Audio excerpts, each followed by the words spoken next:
Hyderabad danger జోన్లోకి వెళ్ళిపోతుందట. నేను చెప్పడంలా, IIT Kanpur వాళ్ళు ఒక స్టడీ చేసి నివేదిక ఇచ్చారు. దేనికి ఇచ్చారంటే తెలంగాణ కాలుష్య నియంత్రణ మండలి హైదరాబాద్లో అసలు ఎయిర్ క్వాలిటీ ఎలా ఉంది అనే దాని మీద ఐఐటి కాన్పూర్ వాళ్ళకి ఆదేశాలు ఇస్తే వాళ్ళు స్టడీ చేశారు. మొత్తం 7 ప్రాంతాల్లో చాలా దారుణమైన అంశాలు వెలుగులోకి వచ్చాయి. సిటీ లోపలైతే వాహనాల నుంచి వస్తున్న ఆ SO2 లెవెల్స్ చాలా దారుణంగా ఉన్నాయంట. మరీ ముఖ్యంగా చూసుకున్నట్లయితే ఔటర్ రింగ్ రోడ్ అయితే అసలు చాలా కేంద్ర బిందువుగా ఉంది. అక్కడ చాలా ఆందోళనకరమైన పరిస్థితి నెలకొంది. SO2 భారీగా విడుదలవుతుందని ఆ నివేదిక స్పష్టం చేస్తుంది.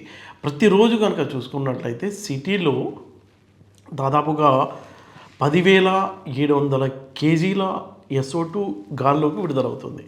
ఇక్కడ సిటీ GHMC పరిధిలో కనుక మనం చూసుకున్నట్లయితే ఇదంతా వాహన కాలుష్యమే. 91% వాహనాల నుంచి వస్తున్న పొగ వల్ల ఈ SO2 విడుదలవుతుంది.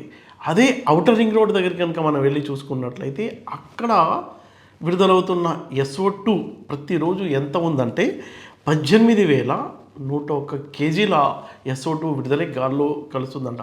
చాలా ఆందోళనకరమైన ఈ రిజల్ట్ అని కాన్పూర్ ఐఐటి ఒక వార్నింగ్ ఇచ్చింది. దీంతో ఏమవుతుంది ఎఫెక్ట్, చాలా అసలు గొంతులో నొప్పి, దగ్గుతో పాటు అస్తమా పేషెంట్లు, అలాగే ఈ ఊపిరితిత్తులు వాచిపోతున్నాయట పరిస్థితి. ముఖ్యంగా చూసుకున్నట్లయితే మహిళలు, చిన్నపిల్లలు, వృద్ధులకి చాలా ఇబ్బందికరంగా మారింది. అసలు పీల్చే గాలి ఏమాత్రం సేఫ్ లేదు. SO2 లెవెల్, అదే సల్ఫర్ డయాక్సైడ్ లెవెల్ భారీగా పెరగడం వల్ల అది దీర్ఘకాలికంగా ఇంకా ఎక్కువ అస్తమాకు గురయ్యే వాళ్ళ సంఖ్య విపరీతంగా సిటీలో పెరిగే అవకాశం ఉందని ఐఐటి కాన్పూర్ హెచ్చరించింది. అయితే ఇంకొక ఆందోళనకరమైన విషయం ఏంటంటే గాలిలో ఏవైతే ఈ ధూళి కణాలు ఉంటాయో దానికి WHO స్టాండర్డ్ ఉంది. అది ఎంత ఉంది, ఒక 40 మైక్రోగ్రామ్స్ పెరగొద్దు అని. మీకు తెలుసా హైదరాబాద్లో ఎంత ఉందో? 105 మైక్రోగ్రాములు ఉంది. WHO చెప్పేది 40 మైక్రోగ్రామ్స్, కానీ ఉన్నది ఇప్పుడు లేటెస్ట్గా ఈరోజు మనం చూసుకున్నట్లయితే 105 మైక్రోగ్రామ్స్ ఉంది. కేంద్ర కాలుష్య నియంత్రణ మండలి, ఇప్పుడు WHO అయితే వాళ్ళ నిబంధనల ప్రకారం గాల్లో 40 మైక్రోగ్రామ్స్ వరకు ఉండవచ్చు. ఈ కేంద్ర కాలుష్య నియంత్రణ మండలి వాళ్ళ గైడ్లైన్స్ ప్రకారం చూస్తే ఒక 60 మైక్రోగ్రామ్స్ వరకు ఉన్నా పర్వాలేదు అని వాళ్ళు చెప్తున్నారు.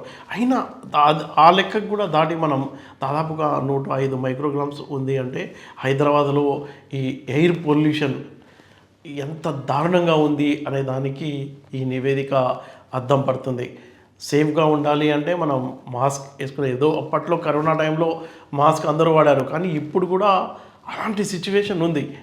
మాస్క్ వాడకపోతే ఇంకా దారుణంగా ఉంటుంది. మొత్తం ఆ పొల్యూషన్ అంతా లోపలికి వెళ్ళిపోయి ఊపిరితిత్తులు వాచిపోవడం, గొంతు నొప్పి, దగ్గు, ఇంకా రకరకాల రోగాలు రావడం తప్పదు అని డాక్టర్లు హెచ్చరిస్తున్నారు. పర్యావరణవేత్తలు ఎన్నో రకాలుగా ప్రభుత్వానికి సూచనలు చేస్తున్నప్పటికీ ఆ సూచనలు ప్రభుత్వం అమలు చేయకపోవడం, ఈ కాలుష్యం అంటే శివారు ప్రాంతాల్లో ఉన్న పరిశ్రమల సంఖ్య ఎక్కువగా పెరగడం, సిటీలో ఈ 15 ఇయర్స్ దాటిన వెహికల్స్ కూడా నడుస్తూ ఉండడంతో అది ప్రజలందరూ దానికి సంబంధించి దుష్ప్రభావాలు అనుభవించక తప్పడం లేదన్న అసహనం అయితే స్పష్టంగా కనిపిస్తుంది.